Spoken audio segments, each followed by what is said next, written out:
کے لیے اسلام کی شناخت کی بقا کے لیے جدوجہد کر رہے ہیں. انشاءاللہ تعالیٰ ہماری جدوجہد ایک دن بن جائے گی. میں ان الفاظ کے ساتھ اپنی بات کرتی ہوں. السلام علیکم.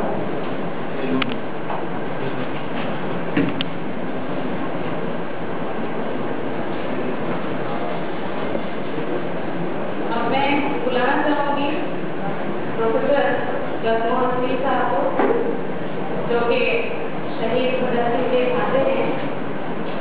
آپ سے میں گزارش کرتی ہوں کہ ہمیں ایسی باتیں بتائیں جو ہم جانتے نہیں, تو سننے کو نہیں ملتی, پڑھنے کو نہیں ملتی. آپ ریٹائرڈ پروفیسر ہیں اور ہم سے اپنی باتیں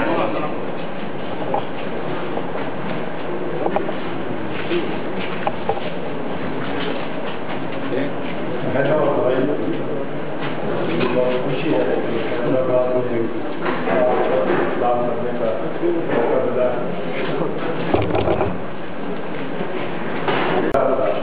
جو زندگی کو پیار کرتے ہیں, ہم سے بڑھ کر زندگی کو کون کر سکتا ہے پیار, ہم سے بڑھ کر زندگی کو کون کر سکتا ہے پیار. جب مرنے سے آ جاتے ہیں مر جاتے ہیں, مر کر بھی دفن رہ سکتے نہیں. لالو پھول بن کے گراموں میں شا جاتے ہیں, جاگ ہوتے ہیں پوری کے بھی نیند آتی ہے, وقت پڑ جائے تو ہو جاتے ہیں. تو ہم ان شہیدوں جنہوں نے انسانیت کے اس تصور کے لیے اپنے آپ کو قربان کیا, جو تصور جیسے کہ ہم منوی حقوق کی بات کرتے ہیں, وہ تصور ہے جو ساری انسانیت کو ایک مٹھ بناتا ہے اور اس کو لے کے مرتب ہوئے ہیں. اور ابھی جو بات رہی کہ سامراج بات کی مجھے جو پہلی بات یاد آتی تھی کہ جناب غازی صاحب نے بہت ہی خوبصورت بات کہی کہ اگر کشمیر کا مسئلہ حل ہو جاتا تو پاکستان اور ہندوستان کی جنگ نہ ہوتی. لیکن ہم شاید ایک دوسری طرح دیکھیں کہ 1947 میں بھارت سے جانے کے پہلے انگریزوں نے جو منصوبہ بنایا وہ یہ تھا کہ 25,000 کلومیٹر کی منصوبی ہاتھ کھڑی کی جائے اور پھر اس کے بعد بھائیوں میں لڑنے کے لیے کوئی جگہ چھوڑی جائے. اور یہ اس لیے کہ دوسری دنیا کی جنگ جو ہے اس کے بعد امریکہ جو ہے دنیا کا سب سے بڑا جنگی ساز و سامان بنانے والا دیش بن گیا, اور اس نے اپنی منڈی بنانے کے لیے بات کی. اور اس کے لیے ایک ذکر ہوتا ہے کہ انگریز 8 مہینے پہلے یہاں سے چلے گئے, وہ اس لیے چلے گئے جب ان کا منصوبہ یہاں پورا ہو گیا. اب اس کو جو ہٹانے کی بات یہ ہے کہ ہم ایک دوسرے کو سمجھیں اور اس منصوبے کو جو آج دنیا بھر میں چل رہا ہے اور جس کے آگے آج جو لوٹ بچی ہوئی ہے وہ اس سے چل رہی ہے. یہ آج کے بارے میں کہنا چاہتا تھا. تو دوسری بات مجھے یاد آ رہی تھی کہ ہمارے گھر میں ہمارے ایک جو نانا تھے سبر سنگھ کے چاچا سعدی سے, ان کی شادی صوفی رواج سے قصور میں ہوئی تھی. اور جو ہمارے نانی صاحبہ آئے وہ پورا بلے شاہ کا جو صوفی جینے کا رنگ ہے اس کو گھر میں لے کے آئے.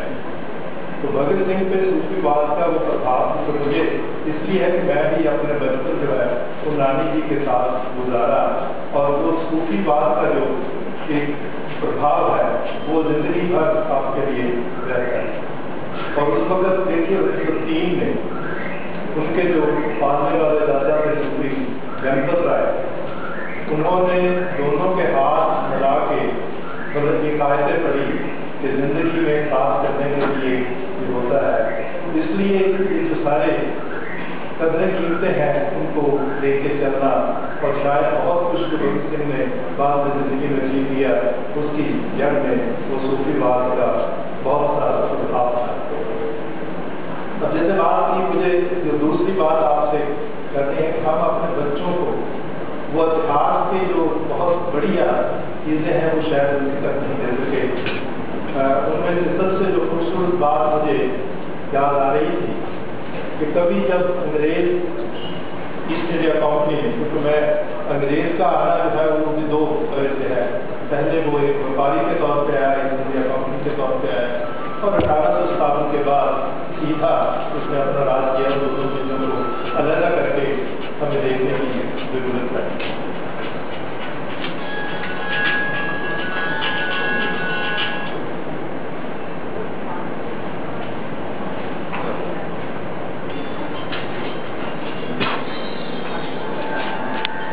کیونکہ سب سے پہلے جو ایک بہت ہی بڑھیا انسانیت کے لیے اصول بنائے گئے وہ 1757 کے بعد ہے، اور وہ شاہ ولی اللہ مظاہر پہلی ہے جنہوں نے دیے، اور کہ انسانیت کے لیے جو ان کا اس وقت کا دیا ہوا اصول ہے، شاید جس کو ہم آگے اپنے بچوں کو دے سکیں۔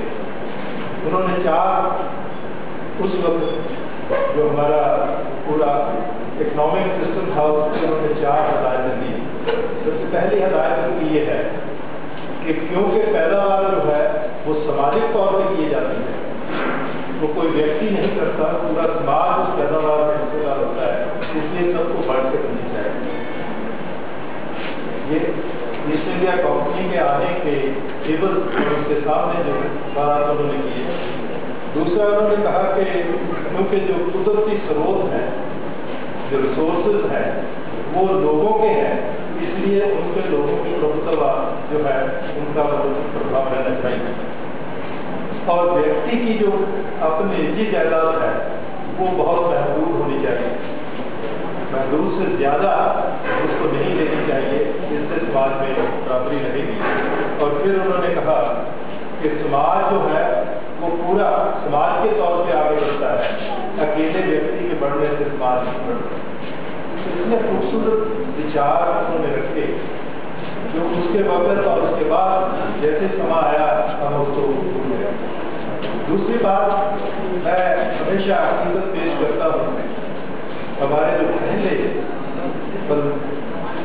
آزادی کے پروانے ہیں وہ ہے جنہوں نے سراج الدولہ، اور جنہوں نے وہ 23 سال کی عمر میں بنگال بہار کے راج کو ملا، اور انہوں نے پہلی دفعہ یہ پہچانا کہ جب ایک وپارک کمپنی جو ہے وہ قلعہ بنانے لگ جاتی ہے تو اس سے زیادہ خطرناک بات کچھ نہیں ہوتی، تو انہوں نے وہ کلکتہ والا قلعہ جو ہے فورٹ ولیم اس کو انہوں نے سر کر دیا۔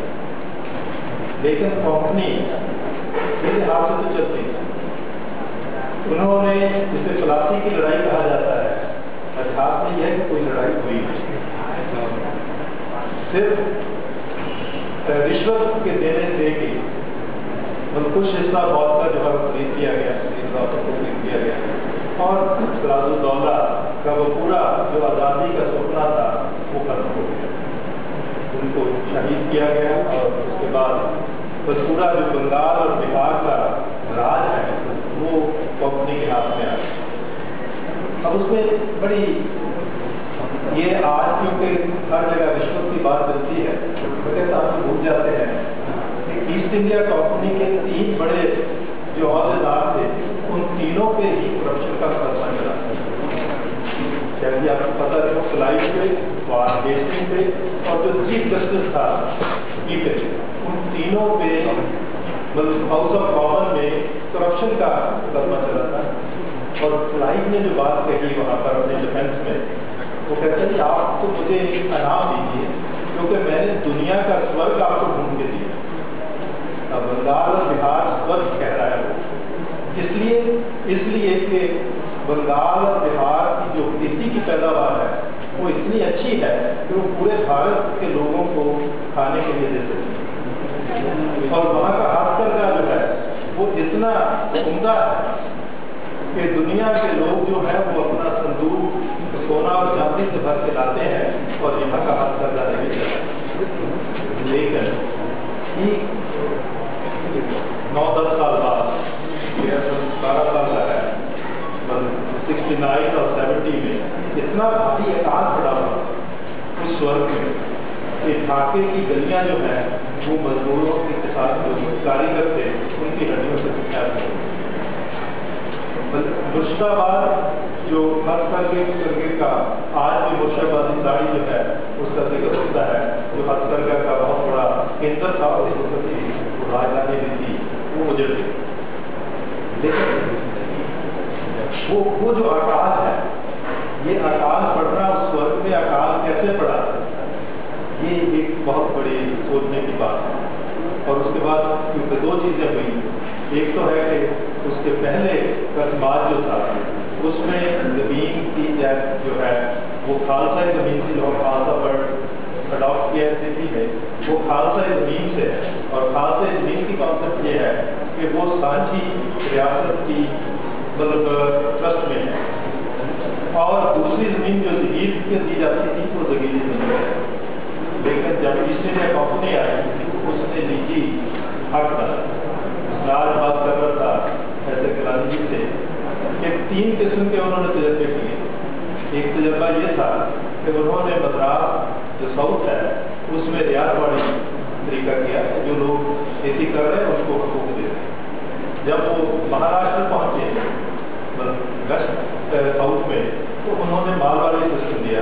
مالواڑی سسٹم ہے کہ گاؤں جو ہے وہ آج بھی گاؤں وہاں زمین کا حصے دار بنگال گجرات بہار میں، اسی لیے وہاں پر پوری کوپریٹو کیا جاتا.